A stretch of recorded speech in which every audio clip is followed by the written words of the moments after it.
So what do you think? I'm going to open the floor to the panel. What do you think, or how do you think the exponential of growth happened in Malaysia? I mean, the honest truth is, very early on in the 90s, we were basically doing pure outsourcing work. Yeah, and outsourcing is divided into two types of outsourcing, right? You have the low quality outsourcing, basically sweatshop lah, right? And now we have gone to that level where, you go to the end credits.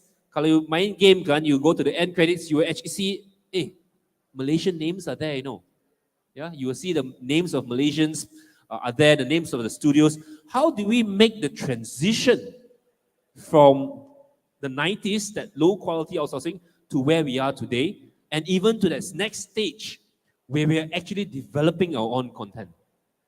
So I'm going to open the floor to the panelists.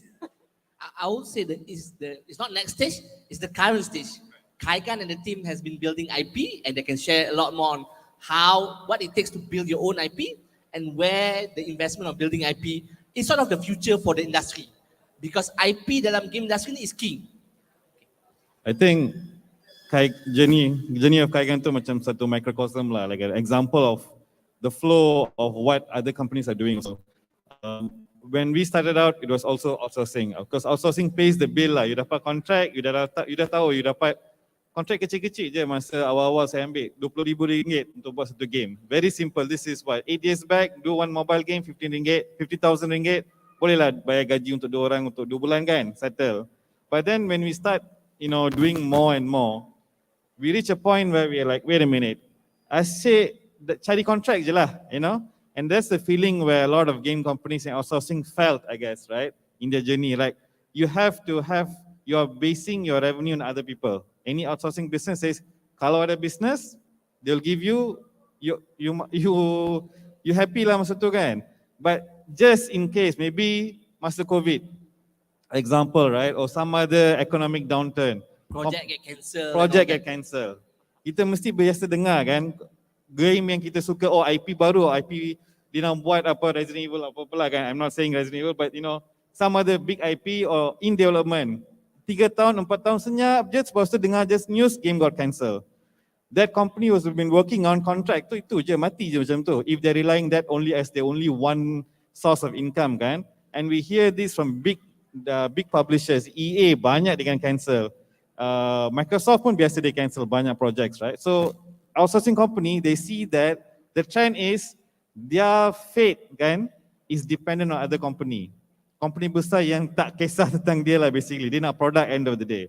So where we see end of the day, kalau you buat IP sendiri, that means you punya revenue tu kan, duit yang you boleh dapat untuk earn tu is yours tau. Tak ada orang lain boleh sentuh. Kan? And if you're successful, it's all yours. Kalau publisher dia fund for you untuk buat project, you dapat duit untuk project saja. Kalau project tu katakan is very successful, you dapat sikit je. Kadang-kadang tak dapat apa-apa pun. We have that experience, right? We do a contract game tu memang sukses, ramai orang download, ramai beli. Lepas tu publisher cakap, we will share with you profit share kan? Profit share, lepas tu dia end of the month dia bagilah billing you, okay, we will spend on marketing, potong profit share you. We spend on this, potong profit share. The game doing well, but the developer gets zero because everything goes on marketing je. So that is what we learned, that end of the day we have to do our own IP. So that's where Sarah is missing Simulacra and our other games or all our IP. It makes revenue for us long tail. So contract is just sekali bayar. Mungkin you do for 1 year, you get paid for that. But our games which we sold, surprising, right? Our first game Simulacra, which is paid, still makes money until now for us. And surprisingly, sometimes it makes more money than our newer game. Because orang main game kedua kami, Simulacra 2, they like, wait a minute, is there another game? Simulacra 1 pun ada, okay, saya beli tu lah. Right, and when we launch Simulacra 3, hopefully, when we get a new player in, they're not just buying one game. They'll be like, wait a minute, ada bundle tau untuk beli 3 games sekali. Right? So for companies with IPs like that, I think that's how we can monetize long tail lah. Alright? Honestly, I feel the same in terms of like revenue, in terms of money. I think it's very important to do the outsourcing job so that you can have something to pay the bills and then you can go and do what you really want to do, which is the original IP. Tapi the other thing is that whenever you're given an outsourcing opportunity, it is also an opportunity to learn. One of the biggest reasons why Gigabash is what it is at the moment, if you look it out on your phone, it looks very good. Okay, it looks very polished, very nice. So one of the biggest things is that outsourcing gave us an opportunity to learn from people who already know what they're doing. And I think if you get an opportunity to work on the outsourcing, you can learn the process flow, you can learn what it really means to make something of that caliber, you know? There's a lot of techniques that you can probably learn from working on, say, like a PlayStation game, you know, and then also Simulacra is mostly known to be a mobile experience. So then you will learn, okay, what is game development like for a mobile? What is game development like for a console? These are the things, and then you can take that into your IP development experience and go, okay, I know what I like, I know what I don't like. Okay, I can make something that is a bit of both, and then hopefully that will make it quite big in the local industry and beyond. So outsourcing in general, I think it's a bottom line, an opportunity to absorb as much from other people. Then you put that to what you want lah. And then I will attribute working on outsourcing and getting that knowledge to making a successful IP lah, honestly. Yeah, if I can add to that, I really like the fact that you actually use the outsourcing to work as a training ground, so someone else paying for you to learn. So they pay you money to do the work, but while doing the work, you're also learning internally, you're building your team get exposure and all that. And with the experience that they gain from doing this outsourcing project, that's where you can start investing into building your IP. Because bear in mind, investing in your own IP is a very costly endeavor. Yep. Untuk contohnya lah, Monster lah, mungkin lebih familiar untuk adik-adik kan. Monster dia buat Bobo Boy. Dia buat Bobo Boy berapa tahun? The first few years that series kan. Now after 10 years, 10 tahun, Monster dah buat Bobo Boy, dah 2-3 movie, dah berapa series season dah kan. And then baru dia start buat Mecha Mato. Mecha Mato ialah IP baru tapi dalam universe Bobo Boy jugalah, because it's the Amato punya story kan. And that it takes 10 years untuk Bobo Boy yang successful. Memang popular. Bobo Boy ni terkenal. Seluruh Malaysia region semua memang terkenal. For them to invest into new IP, it takes 10 years. Sebab it takes time untuk develop, invest, create, baru market. Then that's basically the investment yang company kena buat lah. And that's the sort of the challenge that we have in investing in your own IP. Because the risk is higher, which is why you have to balance dengan the work that's coming from either your previous IP ataupun outsourcing ataupun contract work that you get. Yeah. So internally for Kaigan pun, I mean hopefully my my contractors don't hear lah, but who give me contract kan, where we use opportunity yang kita dapat daripada publisher bagi contract kat kita, so we use that as a place for us to experiment new stuff. We don't experiment on our own game. Kita nak game kami, kalau kami keluarkan tu near perfect lah, tak boleh perfect. No game is perfect, but we don't try to make mistakes with our game. But with the publisher kita boleh longgar sikit. We will try to put in something new. Kita akan pakaikan yang tu sebagai example. We never ported our game to PlayStation or Xbox before. So, but we got a contract which we used to learn how to port to Xbox and PlayStation. We didn't want to spend our own money to do it lah. Basically, spend somebody else's money to learn on it lah, kan? Okay, so now I'm going to switch. Thanks for all the sharing on the industry part. Tapi now saya nak buat lebih interaktif sikit lah. Nak tanya kan adik-adik semuanya, how many of y'all here are studying games art? Wow, okay, there's a lot. How many here are animators or into the comics one? Ada lah, okay. Wah, ini dua lah, so you have to. Okay, so question big question. What do studios look for? So I assume kan later on you're now studying, right, most of y'all, and you're looking to go into the industry, right? Tak tahu industri animasi atau industry games.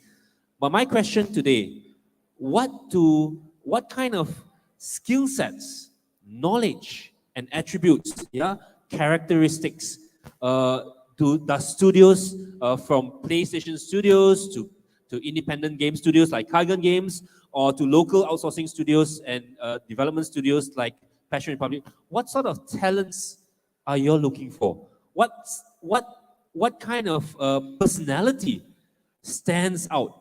Yeah, is there something that you look for and on a particular skill set, or are you looking for a particular characteristic? So I'm just going to open the floor. Maybe we start from Sophie first. Yeah. Oh, okay. So maybe also Sophie, right? You can actually share as well your journey from a student right up to the working where you are today as well. So this one is promotion because I'm a UOWKD alumni. Tengoklah his shirt, you know, he wants to promote one of his students. We know. Okay. So my journey, actually, I came from outside the games industry lah. Master diploma, I did graphic design and entrepreneurship. Lepas tu, I did my degree in game development with a focus on game design. And then after that, I entered project management. So for me, I believe what got me into project management specifically was because I was very interested in learning the process. You know, at the end of the day, games are art, but games are also a business. So it's important to know what is the flow, how things work together. You can be like the best animator, you can be like really ganga like that. But then if you cannot work with people, then how you know? So I wanted to know how things fit together, and I expressed that during my interview, and then I got the job lah. So that was 2 years ago, and now I can see a quality that at least my company, I can speak for my company, really looks for. People who have a high adaptability, people who are willing to put in the effort to learn, not necessarily people who need to be handheld, but people who are willing to put in the work and the time. So, because at the end of the day, right, I just said every opportunity is opportunity to learn. So you have to learn from everything, and then how do you put that into your work? So if you can showcase that and have the skills that are needed to, you know, make something of great quality, then that will increase your chances of being hired, in my opinion. Especially for an outsourced company, you will be doing things in different styles, you will be working with different people. Some of our clients are from America, some of our clients from Japan, you know? So they have different wants and different needs. So you need to be able to keep up with it. And if you can keep up with it, then you will have a very good portfolio lah, which is quite fun. So, all right, for us, because we hire, right? So, and I've gone through ramai lah yang hantar resume. First thing, kalau untuk proses kaigan ni, kalau you, and I think assume it's the same for the rest also, is when you want to hire and you orang, I mean, the adik-adik hantar portfolio, resume, the first thing is your portfolio, because resume itu semua sama je, right? We don't really, I mean, for me personally, I don't really even see the pointer pun. Where's the portfolio, saya akan tanya. See the portfolio. The weakness, I would say, this is across the board lah, all the industry, portfolio semua sama je. Because lecturer atau dalam you punya coursework tu, they will ask you to do portfolio kan. Then apa you akan buat, you akan pakai what work you have already done for your coursework, betul? Sama, then you compile that too, then that's your portfolio, right? Especially for art lah, even for game development. And your final year project is your final portfolio. You can tambah, oh, this is my final year project. I'm so proud of it. But I'm looking at resumes of 100 potential employees, all with the same portfolio. Semua sama je final year project. Then I'm like, macam mana saya nak pilih ni? Right? So for us, first batch is kalau portfolio tu you do more than what is requested or required by your college or university. Kalau lebih, what is your style? What makes you passionate about making games? Yang kalau saya nampak tu, that they do more than what the university have asked, definitely I'm going to call you to come for interview. When you come for interview, second thing for us is fundamentals. Fundamental dia kukuh tak? Because whatever your style is, the company that you want to work for, they might be doing something else. Let's say you love anime style kan, you buat cantik lah, but not many game companies actually do anime style, right? But if you have good fundamentals, your shape, your form, your motion of the character and stuff like that. Like for example, right, if this is for an artist, is good fundamental, then you can apply that to other styles. But if I see your style is like you are very good in copying, right? Or you're only passionate about anime, then susah lah. You have to find a company which does an IP that your talent boleh match, you can get. But if fundamental tak kukuh, second try, tak lepas lah. Third is basically what Sophie mentioned is the interpersonal skill lah. Right? You don't need to be talkative, you don't need to be a leader, you don't need to do all of that. But when we communicate with you, you jelas tak your communication you back to us, right? And then do you know why you are there? I had interviewed him for me sticks quite in my mind lah, you know, because when we interview this developer, very passionate, very smart developer, one of the top also, but the thing he said, right, I don't like working with other people. Okay, do you have projects where I can work individually? I'm like, what? Kan? I know you're brilliant lah, macam dia boleh kata, I would say you're like a genius level developer lah, very good, very smart. But I mean, you cannot work in a company lah, kan? So for us, like when we see like 4 flat student pun, yes, but actually for us, we'll be a little bit more cautious actually, because they are very studious, right? They are very good in studies, but does not mean they are very good in working with other people or taking instructions, right?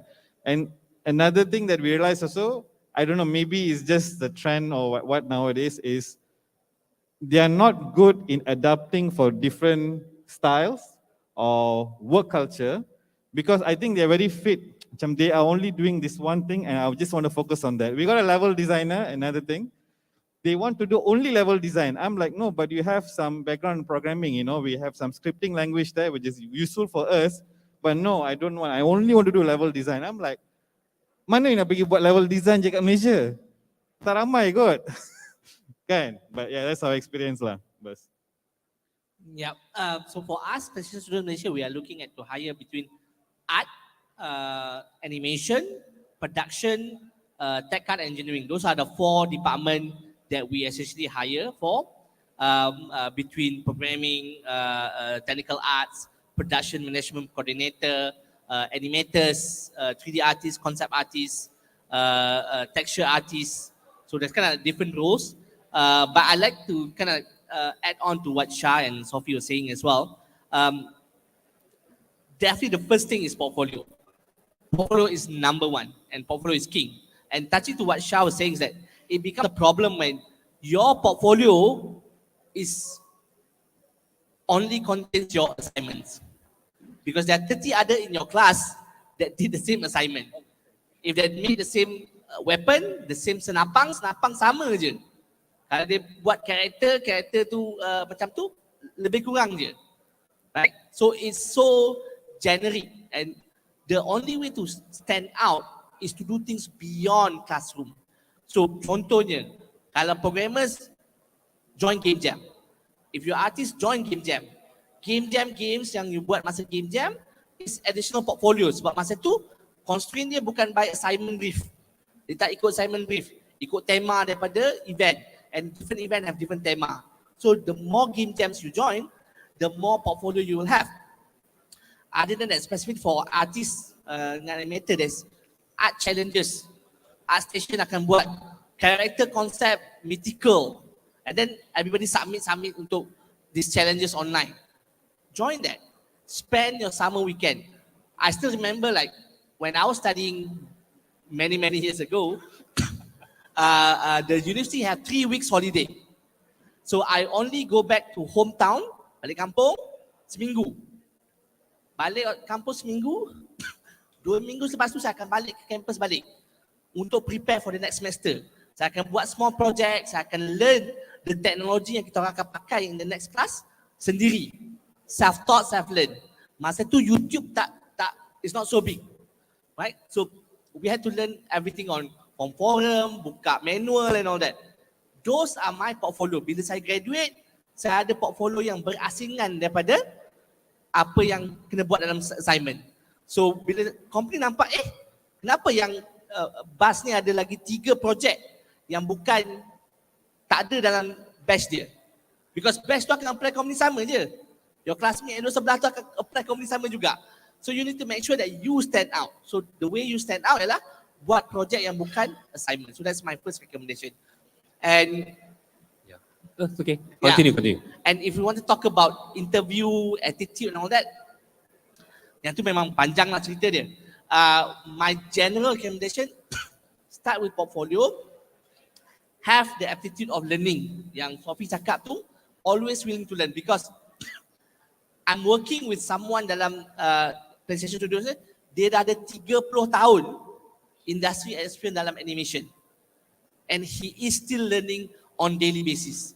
Because the game development ni is a cutting edge thing. It's a technologically driven. Teknologi yang kita buat 2 years ago tak sama dah dengan today. There's always new software, new pipeline, new workflow that we need to learn on almost daily basis. So kena ada open mindset. Kena sentiasa open untuk belajar. Sebab when you upskill, that's where you get promotion, you get a new role, sama ada become leaders, become trainer or whatever. All those comes from your exposure to the skills that you have. So yang tu yang paling penting, because the truth is that, right, different company needs different thing. PlayStation, Kaigan, Passion Republic will require different things because we do different project. Different project will have different skill requirement. Tapi fundamental semua sama. If you are artist, sama ada you kerja kat sini ke kat sana ke, semua fundamental sama. So have a strong fundamental, have a good portfolio and be willing to learn, because whichever company you join, for the first 5 years you are learning. And you should continue to learn beyond the 5 years as well. Actually, I want to make a correction, Basil. When you were studying that time, YouTube wasn't around yet. Yeah. Okay. That's 2008. Yeah, I got it 2007. So YouTube started 2008 also, right? When I was studying, internet pun tak ada. Okay, so anyway, doesn't matter.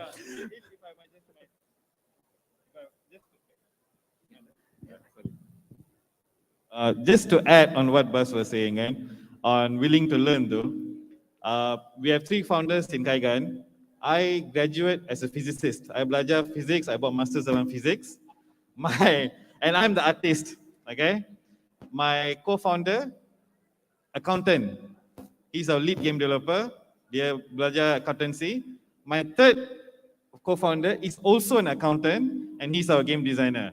So for us, when we started out, right, all of us self-taught, all self-learned. Only our staff are actually qualified game developers. And trained game trained and qualified, right? Trained to be game developers. And even then, I started as an artist.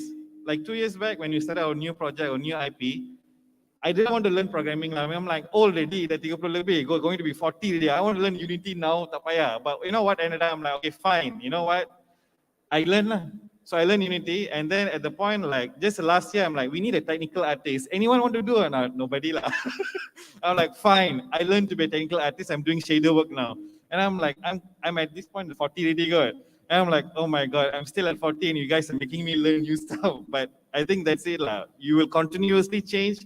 The tech will change. Whatever game engine you're learning, whatever skill you're learning is going to change within the next 5 years, next 10 years, and you have to keep on adapting. And he's learning to be a technical artist as the CEO of the company, because there's not many people who can and willing to do that, because technical art is kind of unique blend between tech and also art, right? Yeah, I just realized also, right, that I actually brought the panel in, one from a tech background, one from is art, and one is a designer. So wow, okay. Later on, if you have any questions, kalau ada apa-apa soalan in whichever 3 sectors, feel free to ask. Because games development is actually the art and process of creating digital games, and it's divided into 3 areas: game art, which is a visual component of games, and I suppose that's where most of y'all are coming from. Game design, which is the mechanics. What makes the game fun? What makes the game compelling? So they are the ones responsible for you all not sleeping early lah. All right, and of course you have games programming, which is the back end of games. What makes basically, like for example, like games like GTA 5, how to make the cars act and behave like real world cars, collision, so on and so forth. But I want to just ask this question. I spoke with CEO of one of the games companies, recently, and they made this statement that they are not looking, especially for fresh graduates, they're not looking so much on the technical skills, but they are looking for the eye for detail. the sort of like, the art sense, the sense of polish, not so much on the how good the person is in a particular software or tool set. Perhaps I can hear from the panel members, is that something which is echoed for the rest of the industry as well? That when it comes to game art, what we look for is the finishing, the level of detail, the eye for detail. Yeah. I think that, oh, thank you. I think that that one is kind of true, kind of, not completely. Because if you are skilled in art, then that's great. But then if your art always missing something, or if your art cannot be easily implemented, that kind of thing, then it's a bit difficult, like that. Because at the end of the day, you're working with other people, right? And usually you're working on something quite big, right?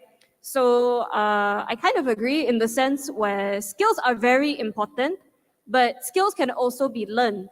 Attitude, an eye for detail, these are things that can be learned, but it's a bit more difficult sometimes.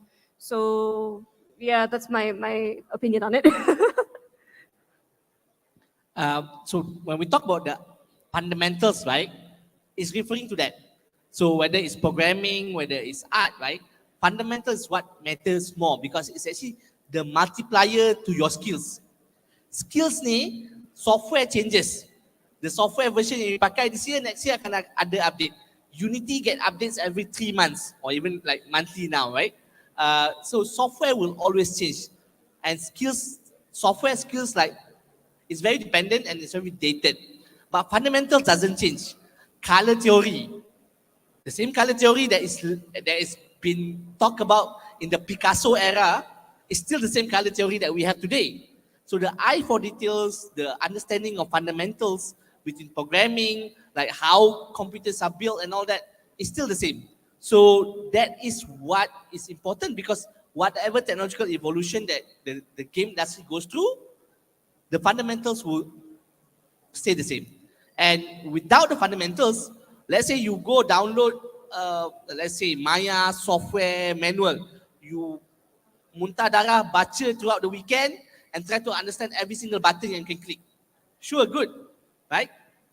But without the fundamentals, you don't know what makes a good box, what makes a good crate, what makes a good weapon, what is proportion, what is anatomy of character. Semua ni adalah fundamental. Because that's human perception of art, of visual, kan?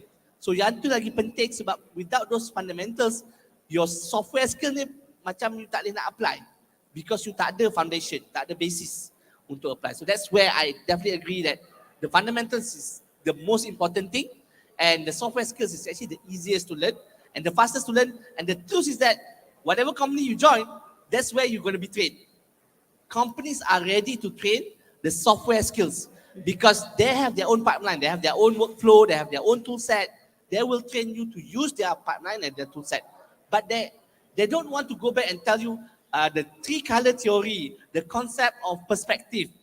Those something that you should learn throughout either your course or exposure as an artist. So that's something that's important to understand. Yeah, I remember those days very early on, Buzz used to share with me, right? When it comes to programming, it's not about the language. Yeah, it's not about memorizing C++, C#, or Python or Java, but we should train people to be this thing called language agnostic. As long as you know your fundamentals, very easy to pick up. Yeah, and the same thing. Yeah, exactly the same thing. I mean, over the years, wow, I'm going to share something that will share my age. But you know, those days 3D kan, saya guna aplikasi it's called Lightwave. Now you don't hear Lightwave anymore. We used to use this thing called Elias Wavefront, also no longer around. Yeah, so things change over the years, and what's most important is the skill sets, the fundamentals. Once you know, for example, the fundamentals of 3D, it doesn't matter what software you use, because now we are seeing, right? 5 years ago, Blender was just something that you just use and play around with, but now a lot of studios are actually going towards using Blender. Blender is actually quite powerful, similar to Photoshop and everything, right? Those days, 10 years ago, we can't live without Photoshop. Now there's Krita and there's GIMP. So yeah, there's an adaptability that you need to understand that software is ultimately a tool. Yeah. Shah, you want to? I think they've given, like Sophie and Buzz has given like good points, right? So I'll just give examples from our company. So one of our best Unity devs we have is not a trained Unity dev, right? He just started with us 1 year back. Before that, he was working with Microsoft, like doing enterprise programming, for their, ERP, enterprise resource planning programming, stuff like that. And then after that, he's like, he don't want to do that job. He never touched Unity before in his life, but he want to become a game developer. So when he come and apply first, I'm like, you macam saya lah, because kita pun, again lah, I'm a physicist, I'm doing stuff. At least you're a programmer lah, you nampak gaming kan. Okay lah, I give you a chance. 3 months, you belajar Unity, you work with us dulu. And that, because he has very good fundamentals, and then he has been basically coached how to write code in such a clean way, comment on his code. Thank God, because ramai programmer yang belajar ini, I don't know why, again, yang our game dev students come out, they don't comment their code at all. Kenapa? Because the code they are using for themselves. But when you work in a company, the code is going to be shared with like 10 people. And you work now on that code, right? For this year, you launch the game. 3 years down the road, the game might need a patch or might get ported. And somebody else is going to look at the game and they're going to like, apa ke benda you tulis ni? They will not understand your logic unless you put comments on your code. So they have good fundamentals. Good fundamentals, you can search, and within 3 to 4 months, he's able to not master, but use Unity to a level where he can keep up with other experienced devs. So that's one, right? So again, for art, it's the same thing. So even within our company, we have like 3 divisions now making on 3 different games. One game is only 2D UI UX art, user interface art sahaja, right? So if you come from, let's say, sketching 2D, human anatomy or perspective, all of that is useless for us for that particular project. But we are doing another 3D game where it is about character anatomy and stuff, and that is useful for that project, right? So, but if you have good fundamentals, you know the shape theory, you know color, how to use colors and whatnot, you are usable anywhere. You can enter any particular project in any company, and yes, I can at least help out with it and then learn the skills or whatever software you're using for that particular project. But yeah, fundamentals, man. Learn. I actually prepared a few questions which I sent to you all, but I'm going to go straight away from that. I want to ask something different. I want to ask this question. And I think a lot of young people are also asking this question. What do you think about this VR, AR, and MR? Do you think that it's something that game studios would be moving towards? Do you think that it's the future in games development? Do you think that it's a skill set worth studying for? And as they are pondering these questions, okay, yeah. So technological advancement has been in games for the longest time, right? And VR technically was created in 1970s, in terms of the first VR devices. The truth is that technology adoption, right? The moment it hits the mass market, right, it will shift the industry. Contoh lah, 2008, right? In 2008, the first iPhone came out. Considered sort of the first smartphone. Of course, previously you have other almost smartphone-like phones, the Nokia and a few other phones, right? But iPhone make it so easy to download application and install application, and it take one game called Angry Bird, and it spawns the whole mobile game industry. Of course, that can happen to VR as well. So I'm just saying that, but it takes a mass adoption for the market to mature. And today, right, in mobile, you boleh main Mobile Legends, Genshin Impact, PUBG, Fortnite, which is pretty much a console and PC kind of experience already. It's a multiplayer, action-based game that's connected to the server and all that. So it's pretty much what happened in the mobile industry. So I'm just saying that in terms of VR, AR, XR, all this technology, they can have the same adoption if they hit the mass market penetration. And that's basically the challenge that people face because everybody's investing into it.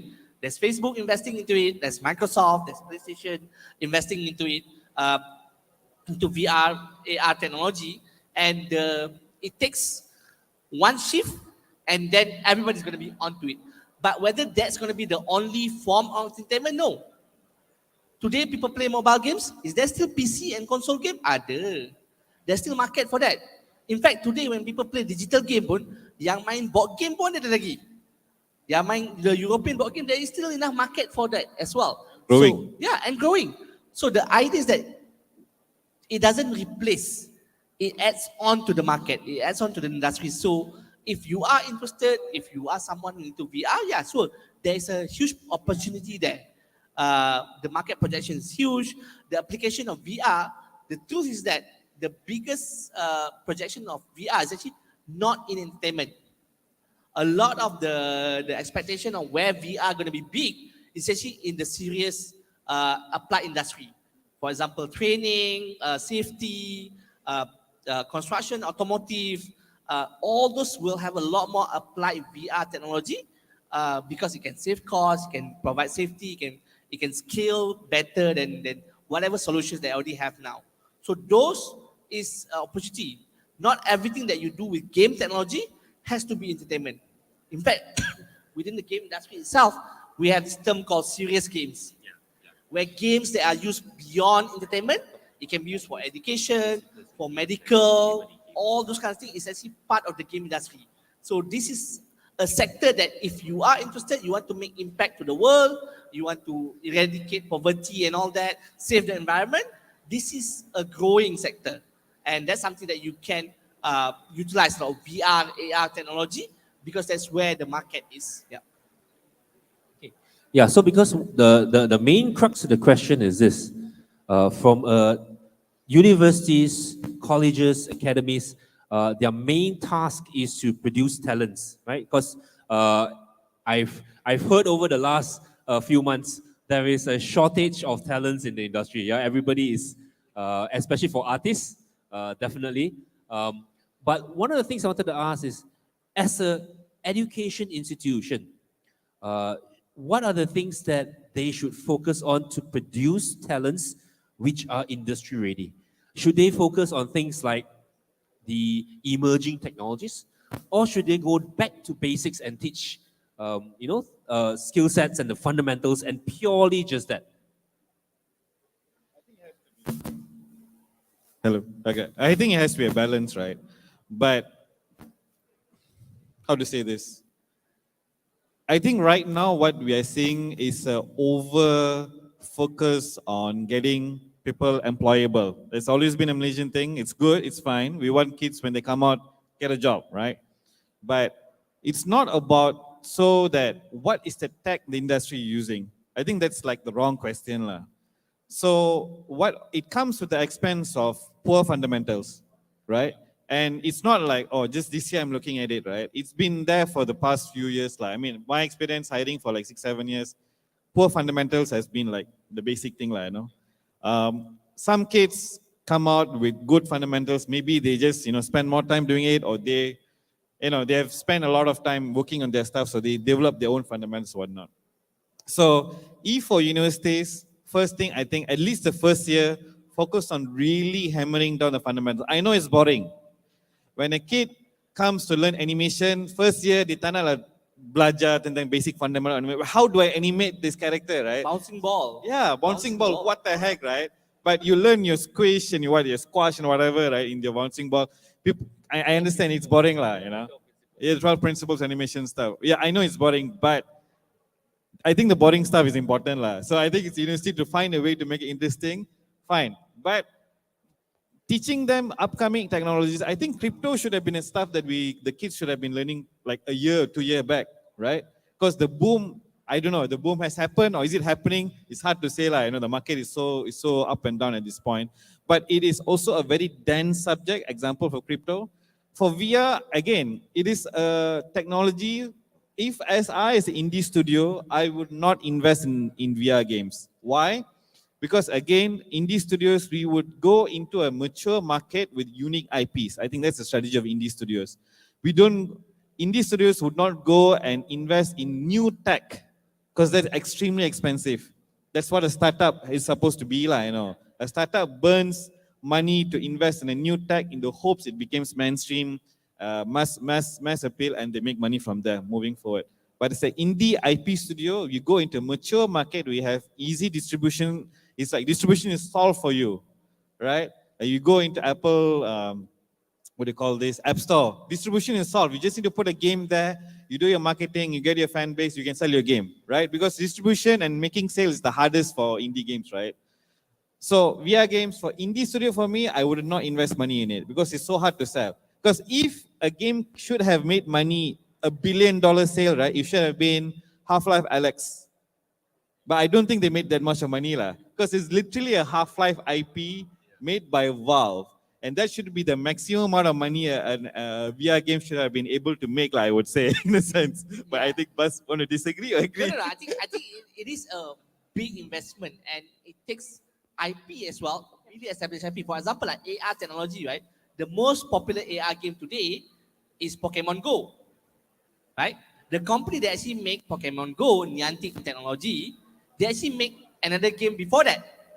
That's really popular as well, but not to most people. Most people don't know that those games existed.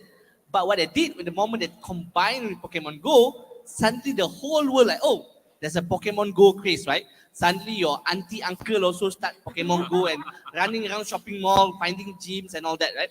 Because of the IP. So those are big investment. Without those IP, without those technology, there's no way that can happen. Because other people have tried and have not been successful. So and coming back to Ike's question about schools, I think I agree with Shah. You need to cover the fundamentals. So at least give a 2 years really good fundamentals. 60-70% of the cost should be fundamentals.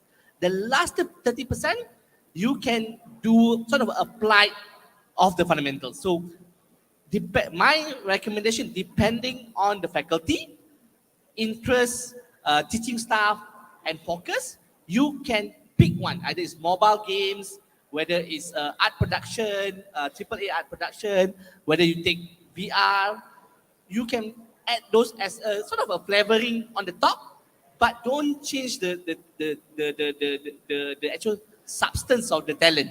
So the teh tarik must be teh tarik. But if you want to put some salted caramel on top, or gula melaka or whatever, sure, go add those. But don't change the flavor of the tarik. You still need the base and the fundamental to be really, really strong. Because otherwise, the moment the surface, oh, I've done some VR project, but you only have that top layer, dalam tu air kosong, the company will figure out in the first 3 months, right? It's like, oh. It's like doing VR project with all it's not plugins, what do you call that? Template projects. Yeah, the template projects, I have a VR project using templates, right? But if I were to ask you to customize it or whatever, you're going to fail, man, because you don't have the fundamentals. Also, I think another perspective I would say is any graduate who's coming out, they are not ready to be integrated completely to any dev environment, right? Every company is going to train them, right, for at least 3 months before you're ready to enter the dev. For what the actually company, like what I want you to do when you come in, work for me for 3 or 4 months, learn what we are doing, then only I'm going to put you in the actual work. Before that, you are still going to learn. So I think that's a thing that maybe universities have to understand also. They're not making students who are ready to enter the job market immediately and start working on a project. They're still going to be learning in the company because it's going to be a specific solution for the company. My opinion is very similar. I believe in the fundamentals being the most important thing. But because the thing is, right, I studied game design for 3 years. And I only focused on narrative game design. And I am not a narrative game designer at the moment. So I believe the biggest thing is the fundamentals are what helped me to get my career at the moment. But yeah, I think it's the project that you do with your team. Yeah, it's the project. The project lead. It's also my hobbies. It's also my hobbies outside of game development. I will say that really helped me to get to where I am. Because one of the biggest things is, right, when you come out of university, are you employable or are you industry ready? I think those are two separate things because the industry, right, is always evolving. We're talking about technologies, we're talking about emerging technology, If the current thing is VR, I'm not coming out of there talking about VR. I don't know anything about VR. I know it's cool and that's it. So, and these emerging technologies, they're always going to be a thing, right? What was the big thing before VR, before XR, everything, right? It was motion controls.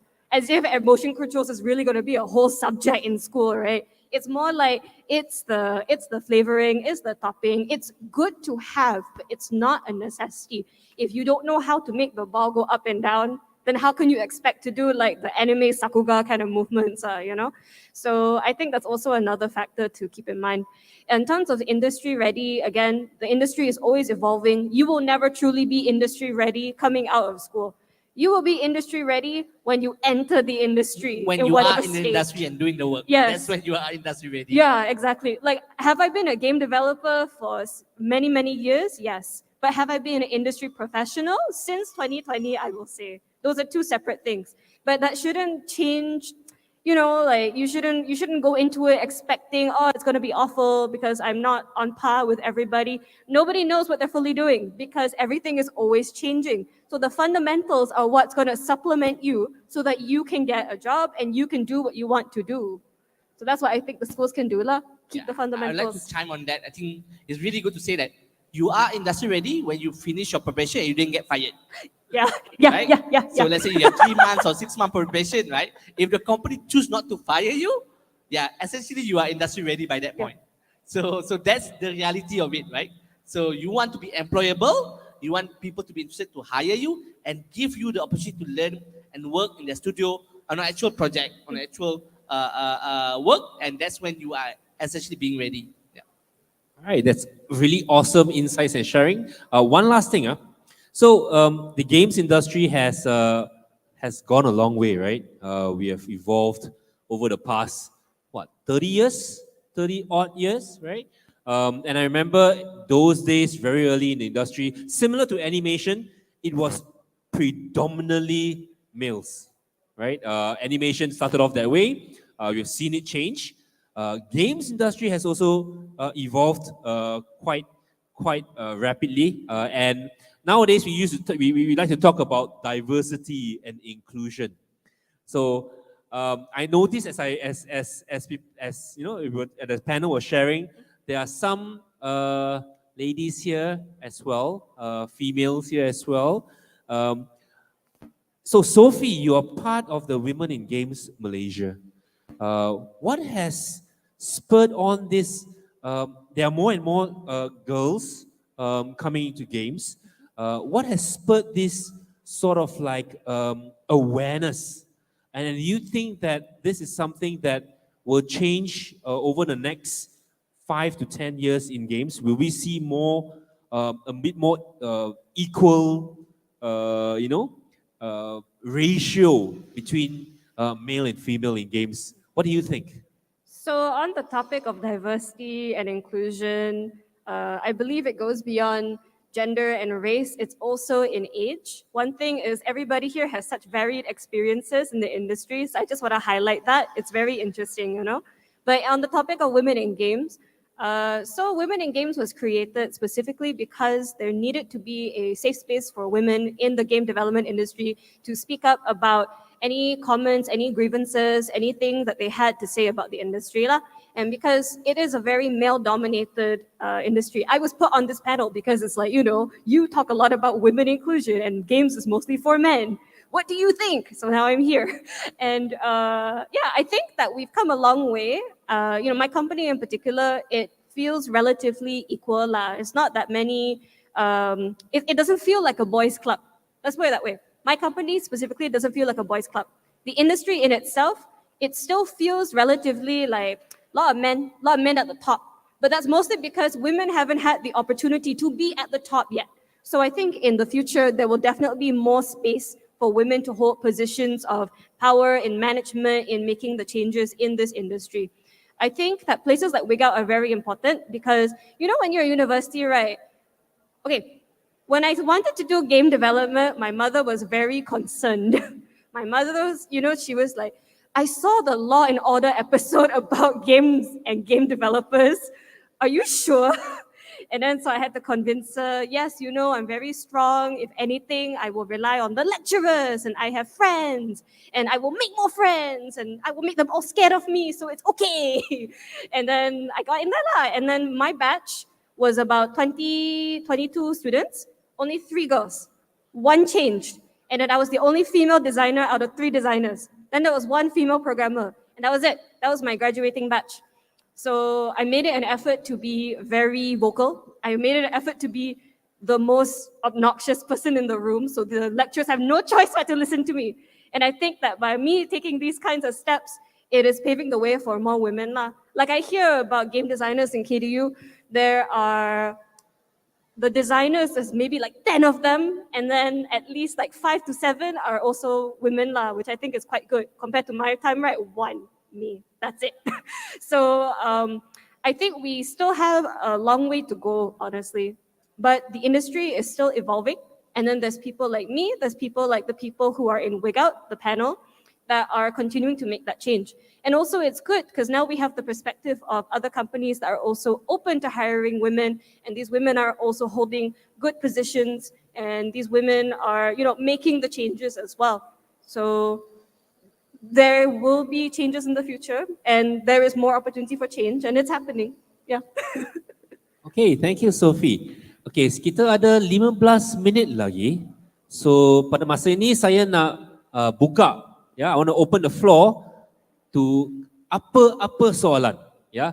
Very rarely you will get 3 distinguished panels like this. I'm going to attempt to go down. If I fall down, okay. No. Okay. I look old lah, tapi muda lagi lah. I'm only 25 this year. All right, plus 25. So are there any questions that you want to ask from either a game design perspective, game art perspective, or game programming perspective? That's number 1. Or also questions to ask from a studio perspective. For example, does PlayStation Studios offer interns, and what sort of interns are you looking for? Any questions? Anybody? Okay, come. I'll pass the mic over to you. Hello, my name is Fairuz. I'm from Games Art course from College Community Selayang, and I'm actually in team for game development right now, and I work for a new mobile game. I'm actually a concept artist for that team. They actually want to hire me as a lead artist, but I'm still a student that I'm still learning. Should I go for junior 3D artist or should I go for lead artist? Are you directing it to one specific person, or is it a general open? General, okay. So just to clarify, so you're still studying and you have been offered a job, is it? And what's the question again? Is it like you want to, are you asking, should you go get employed? Should I get the employ the lead artist or should I go for junior 3D artist? My response, the title doesn't really matter. So a senior in some company, maybe a junior in another company, right? So title doesn't really matter. What matters actually the actual task and job scope. So typically, kalau ada title lead tu, maknanya there's supposed to be other artists yang work with you. That reports to you, then you have to manage. So that's what lead artist typically means. You are managing other artists. Kalau ada macam tu, yes, the title lead artist makes sense. So, but bear in mind, title is not the end all to be all to your career growth. I can share with you, we have hired a lot of talents within PlayStation. They're probably a lead artist somewhere before this, but when they join with us, they become a senior only. Or sebelum ni mungkin dia orang senior, tapi join with us become a mid-level artist. Because when we talk about PlayStation level of senior, because PlayStation is a company that started in 1994. So we are almost 30 years old as an organization. So when we talk about lead, senior too, we are expecting someone with 15 years experience. So it's a bit unfair when you say, oh, I dah jadi lead masa my first job. or your first job you dah lead, doesn't mean it's the same to us. So don't worry about the title so much. Be concerned whether you want to do the job scope. For example, you can manage another artist. Artist buat submission, you have to review. Is that something that you want to do? And that's whether that's the job that you want to take. So don't be concerned about title so much lah. That's my opinion. Okay, does that answer your question? Ada tak? Does it answer your question? Okay, there's more questions. Wait. I mean, should I actually go for lower because I want to learn more on how to lead? To gain more experience. Oh, so your question is that if you go as a junior, will you be working with another leader, another lead artist kan? So then you will learn from them. So that's your option. I can tell you that even dalam your project sekarang ni kan, akan ada dalam 2-3 artis dalam satu group, mungkin satu tu akan jadi lead. So within your project scope FYP ke apa, akan ada satu leader. It is an opportunity to learn. Leadership, you can learn daripada tadika sampailah you 90 years old. Leadership is a skill and something that you can learn throughout the work, the project that you work on. So it is mostly the question to you, do you think you want to lead now or do you want to learn to be led? Kalau you more interested to learn how other people lead, you want to learn how other people will guide you, then mungkin you masuk sebagai junior 3D artist supaya ada satu lagi lead artist yang akan tolong guide you. Supaya you boleh refer kat dia, you submit your work to them and then get review and all that. Then you can learn leadership that way. You can learn by observing, you can learn by doing. So it depends on your gut feeling which one you want to do more lah. So let me try to understand this also. So sekarang you tengah belajar, tapi company offer you part time sebagai seorang lead kan, and then you want to ask kalau you nak sambung dengan company ini ataupun keluar dan cari yang sebagai junior lah. Okay. So her question is basically this: she's actually working right now, part time. All right. Should she focus only at that independent company or should she just explore a larger opportunity?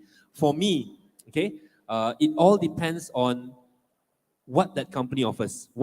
Not from a monetary standpoint, but from an experience standpoint. Because if you feel that that company trusts you and there is a growth process, long term, and you can learn. The most important is, correct me if I'm wrong, the most important is the next 1 to 2 years or the 3 years of your life in the company. That is actually the one that determines your growth process for the next 5 to 10 years. Go for that. Don't go for a company early on where they give you that huge title and everything, but the learning process limits you. Correct me if I'm wrong, right? Yeah. So learn as much as you can. The first 1 to 3 years or the first 5 years of your working experience is actually the most important. Just to add, this is just general career advice, right? Is enter a company which you think is going to help you grow, right? Yeah, because you will learn either way. You masuk company kecil, indie pun you akan belajar juga. You learn a lot of stuff, but a different scope lah. Kalau you masuk company besar, maybe like PlayStation or Passion, you will learn one thing and you will do that very well, right? Like because your scope is there's so many artists there, you're going to do like a more smaller scope of work, but you will be guided by a lot of experienced people. But kalau you masuk company macam kami, KKSY, masuk list 15 orang, you will do many stuff and you will see the process much more clearer.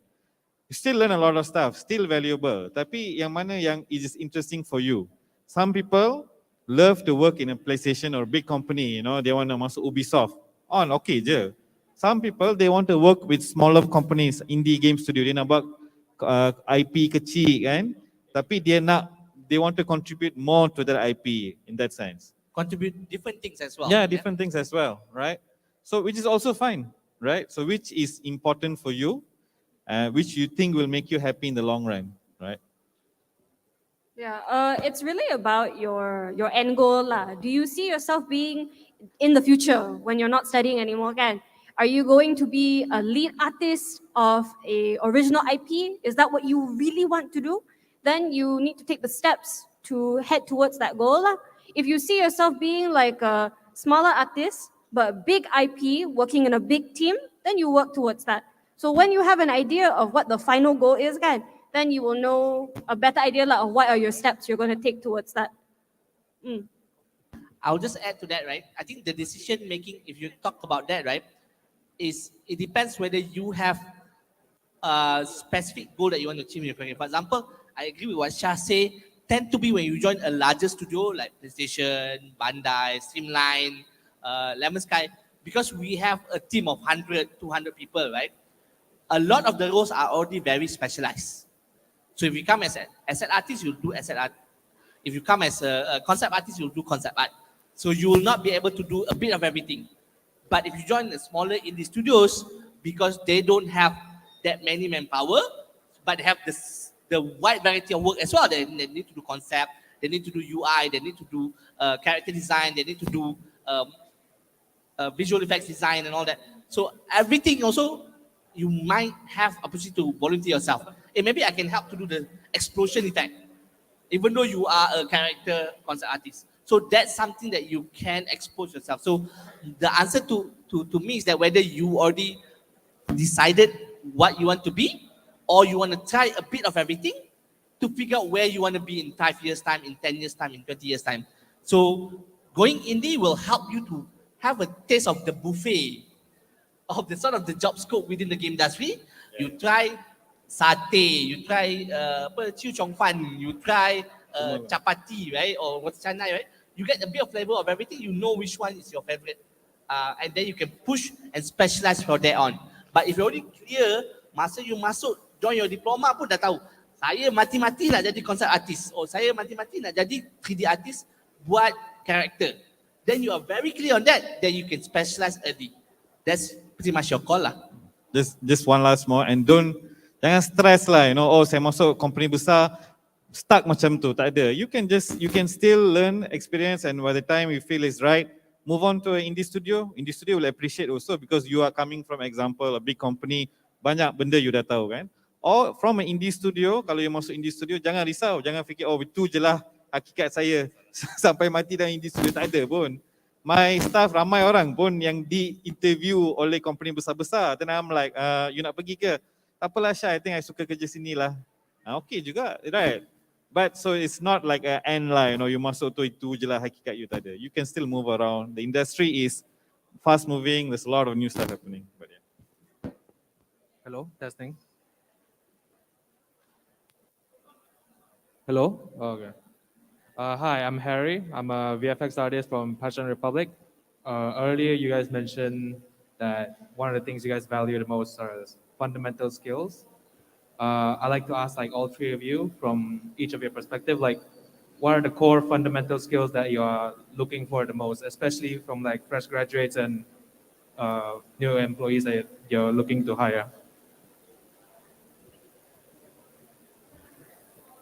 I guess it probably depend on the job roles. Let's say, let's focus on art, right? Because VFX, it's an art field.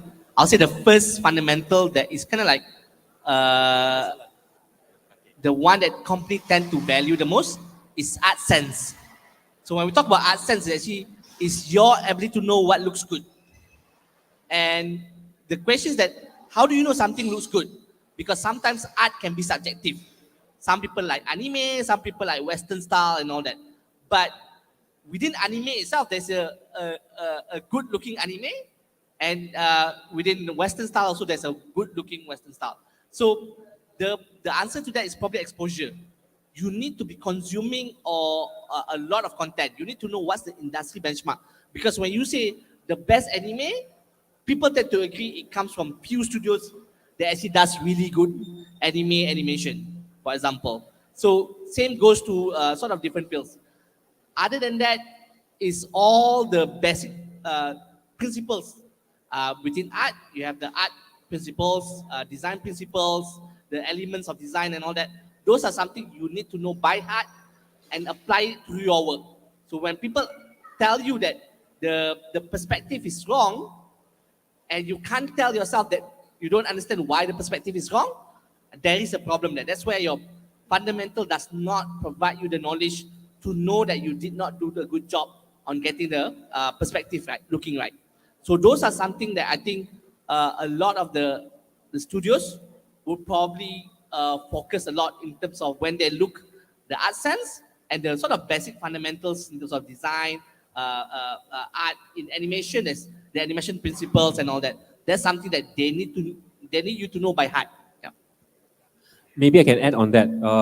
Coming from a different perspective as well, a lot of students, when they produce their own work, yeah, kalau you buat kerja as an artist, what we're talking for the eye for detail is the level of polishing. You have always had to ask this question: is it good enough? Is it my best work? What would my lead think, or what would my supervisor think? Because ada kadang-kala kan, kalau student buat is like, okay lah, asal pass saja okay. As long as I finish something in front of the deadline, I have done my job. But you don't come from the other standpoint where, is this the best I can come out with? Am I happy with the project? You look from a critical standpoint and you learn to criticize yourself first. And that is what usually, as an art director, as a creative director, you look through the lens of an art director and creative director. That's what we mean by the level of polish, by the level of finishing. All right? I agree with needing the fundamentals on the different kinds of skill sets.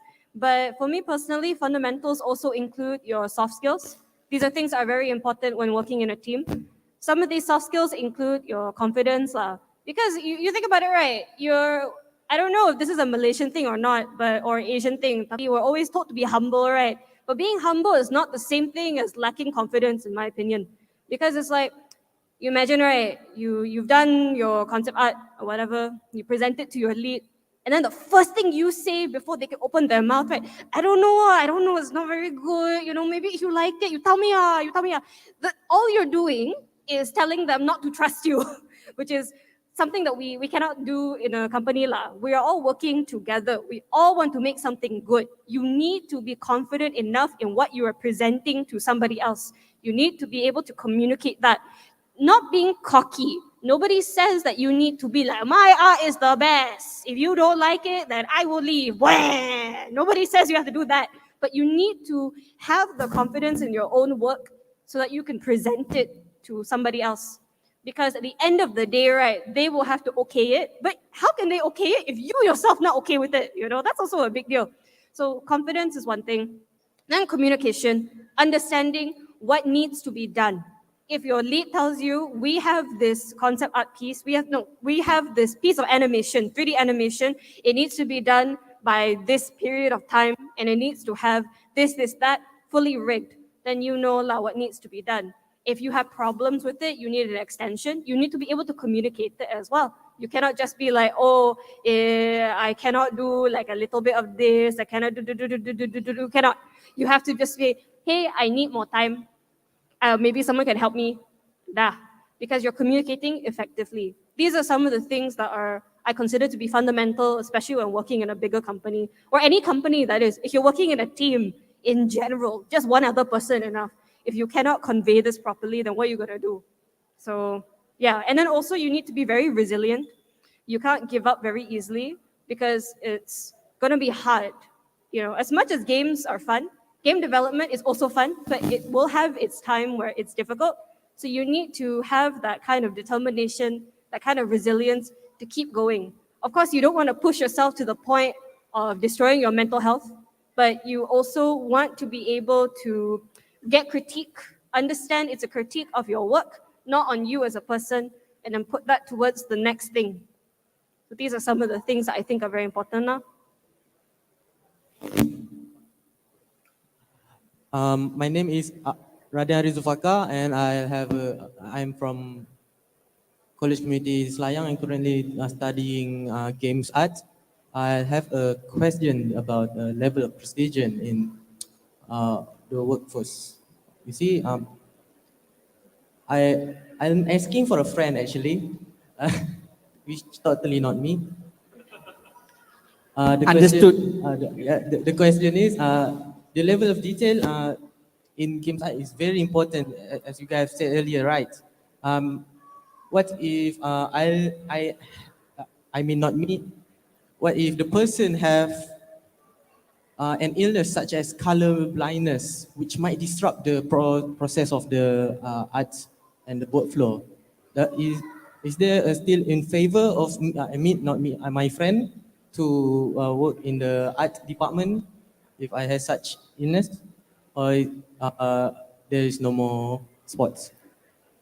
My response is that there are specific roles that colorblind will affect your career. You cannot go into that role. For example, you cannot be a texture artist if you are colorblind, because texture artists are compositors. They work with colors and accuracy of colors. But there are works that doesn't require the your eyes to have that accuracy of colors. I'm personally a colorblind person. So I work in the game industry and I've worked with projects before, being a client person, but I can still tell the traffic light between the three colors. So good enough for me to go by traffics without breaking the traffic light rules. But the truth is that there are roles within art field that will not require you to have that the ability to differentiate color tone very well. So you need to focus on those kind of career versus the one that it will be requiring you to have that the eyesight for it.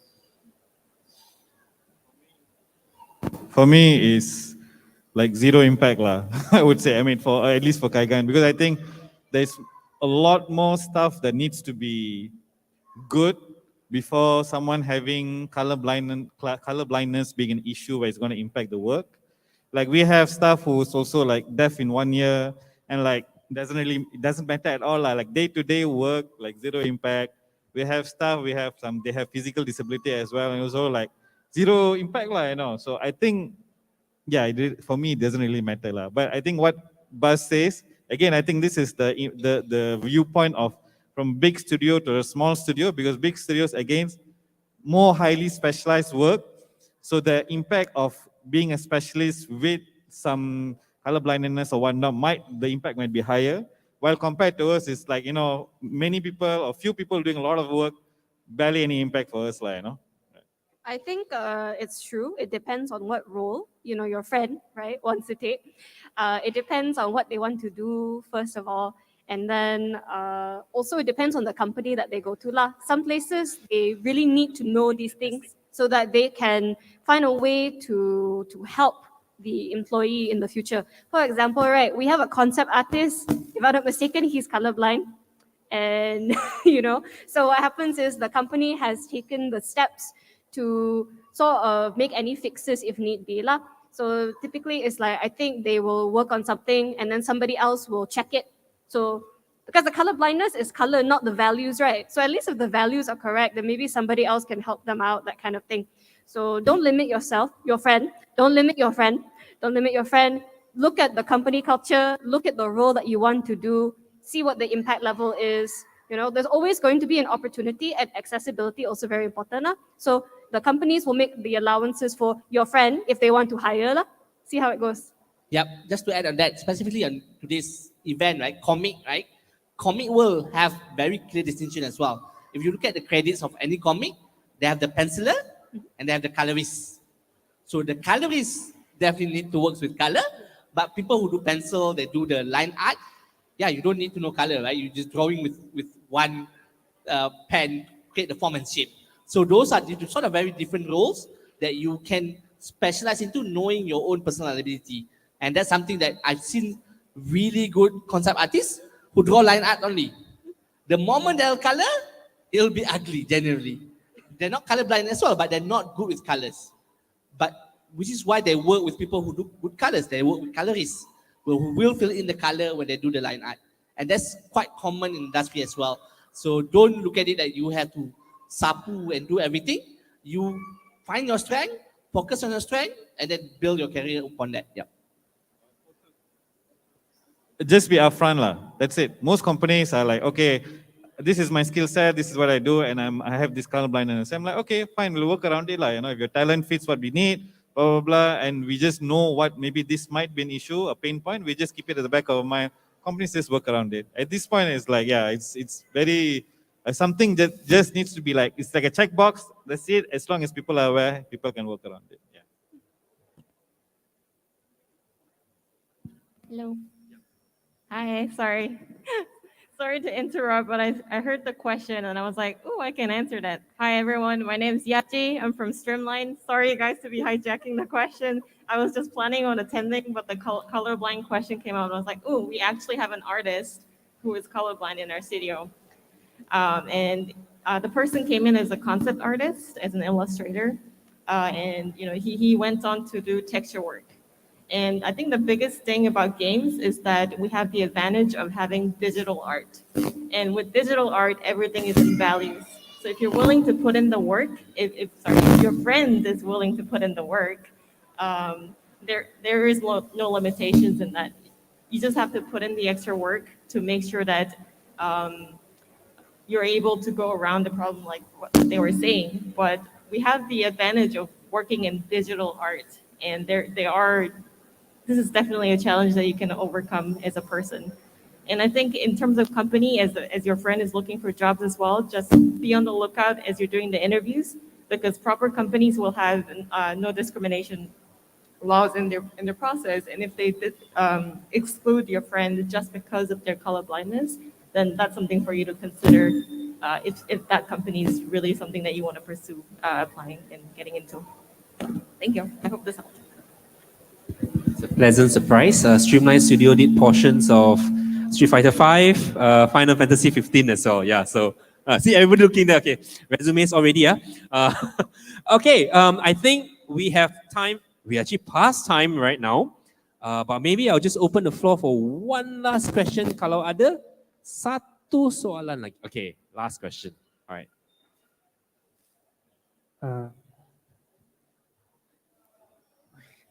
Hello, my name is Muhammad Zamza dari College Community and in Game Arts. Saya nak tanya,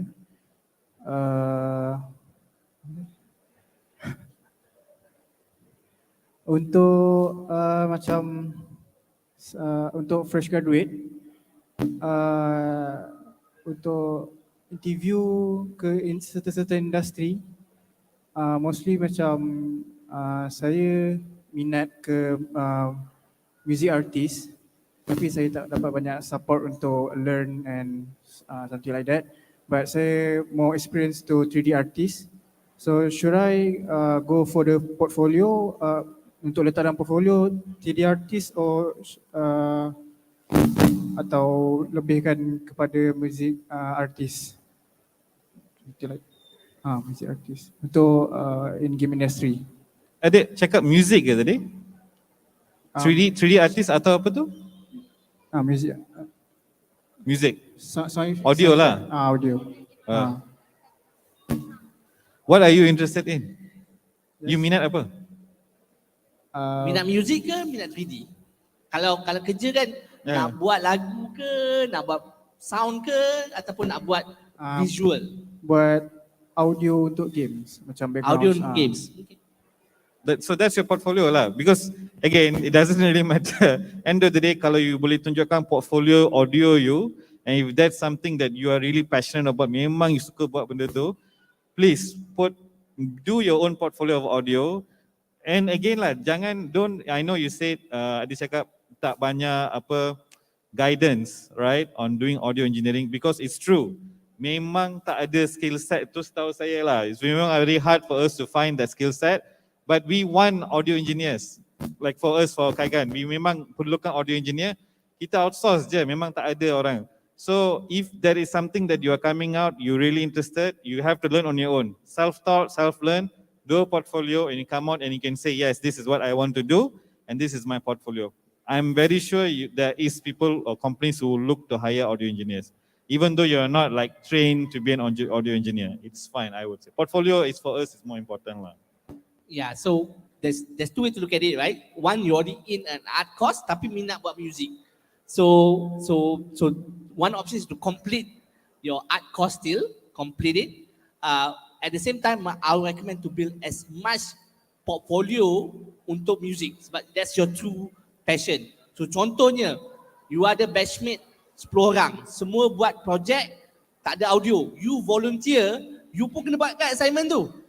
Kena submit juga. Tapi you volunteer untuk semua orang, I will help to compose the music and the audio for all the project. So by the time you graduate, you will have additional portfolio from you helping your team members, your classmates untuk buat audio. Mungkin game ni music dia gamelan. So you learn how traditional music works. This one game dia cyberpunk, need to have hip hop ke, funk music ke, then you learn how to compose this music. So that's something that you can expose yourself either through your projects or game jam ke and all that, and build your career. And truth be told, right, dalam game industry ada juga yang masuk, contohnya start as game design, lepas tu shift, masuk programming, lepas tu shift. It happens. So it is up to you. Kalau you rasa your 3D tu, orang kata cukup makan lah untuk dapat kerja, you can use that as an entry point. Lepas tu you look at opportunity to shift to your true passion, which is music. Tapi that's your choice lah. Just to add on. So let's say lah you nak buat game audio kan. Dekat Facebook ada satu community, Game Audio Malaysia. You can look them up, you can connect with people, they can give you the resources. You know, game audio, you don't have to only go to a company and go, hey, you want some music, you want some sound effects, I can do. You know, also got freelancers, there are many people, they do music, they do sound effects, they do trips to go record sounds on motorcycles and stuff. God. So there is an industry, there is a community for you if this is what you want to do. Even if you continue becoming a 3D artist kan, but you also want to boost your portfolio, you want to find more opportunities for freelance or for even volunteer work, go on Facebook. There are lots of communities for these little things, you just have to find. Yeah. Okay, thank you for that. Can we get another 2 more hours? No, okay. All right, so I would like to take this opportunity to thank the panel here, Encik Bas from PlayStation Studios, Encik Sharizal from Kaigan Games, and Encik Sophie Azlan from Passion Republic. I would like to go up the stage again, but I don't think I can make the jump. So thank you all for coming today. I think they'll be quite free in a short while if you have any questions one-on-one, or check them out at their Instagram page. Yeah. All right, so thank you so much for coming here, and I'll pass the time back. Yeah, picture? Okay, sure. Okay.